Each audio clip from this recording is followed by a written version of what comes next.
BTR सरकारनि दैदेननायाव मुंदांखा प्रोफेसर सुबर्ण आइजाक बारिया क'क्राझार कालचारेल कमप्लेक्सआव खुंनाय पाब्लिक लेक्चार जथुम्मायाव बाहागो लादों। प्रोफेसर सुबर्ण आइजाक बारिया क'क्राझार कालचारेल कमप्लेक्सआव जानाय पाब्लिक लेक्चार जथुम्मायाव बाहागो लानानै फरायसा फरायसुलिफोर आरो लोगोसेनो गोबां फोरोंगिरिफोरजों मोगा-मोगि सावरायलायो। प्रोफेसर सुबर्ण आइजाक बारि बिथांजों लोगोसे बीटीआरनि गोबां ईएम आरो बीटीआरनि गोबां मेलेमजिबिफोरजों लोगोसे गोबां दैदेनगिरिफोरखौबो बे हाबाफारियाव बाहागो लानायखौ नुनो मोननाय जायो।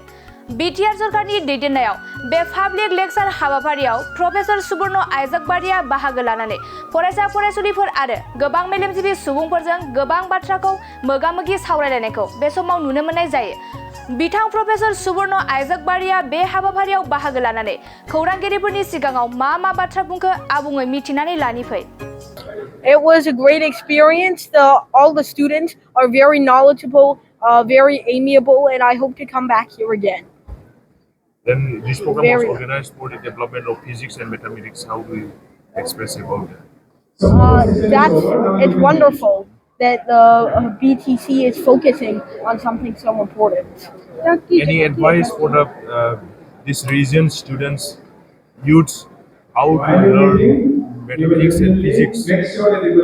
I think that has been mostly provided in my lecture, but I think we should not strive to memorize everything, but think of it from a more creative perspective.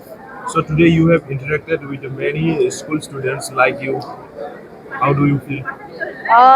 It was a great experience, and I hope to interact with them again. What is your advice to new generation? My advice is to learn math and science as much as you can, and have fun with learning as much as possible instead of memorizing everything. Have you ever enjoyed your childhood? Yes. Okay.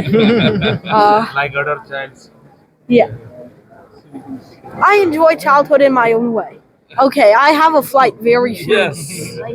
मोनसे फोसावथाय 2024 निफ्राय 2025 मायथाइनि dream kindergarten pre school काम क्रिट सेन्टारनि मुं थिसननाय हाबाफारिया सोलिगासिनो दङ।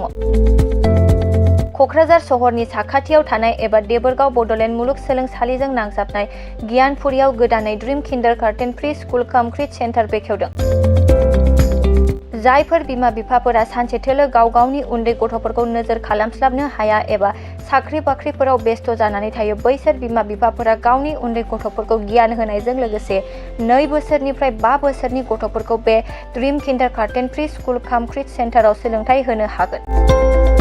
बे फरायसालियाव गासै सुबिदाखौनो फरायसाफोरानो मोनफुंनो हागोन। सुबिदाफोरनि गेजेराव दं फान learning, different types of co-curricular activities, as appropriate curriculum, sensory experience, बेनि अनगायैबो holistic development, safe and free learning environment, daily weekly activity record, nature corner, live CCTV security, emergency fire safety as well medical kit, air conditioning facility. Before सुबिदाफोरखौ गासै फरायसाफोरानो मोननो हागोन। बेनि अनगायैबो नोंथाङा गोबां बाथ्रा मिथिनो थाखाय नैबे 8638454887 एबा 9101156459 जानबुं नाम्बाराव फन खालामनानैबो खौरां लाहरनो हागोन।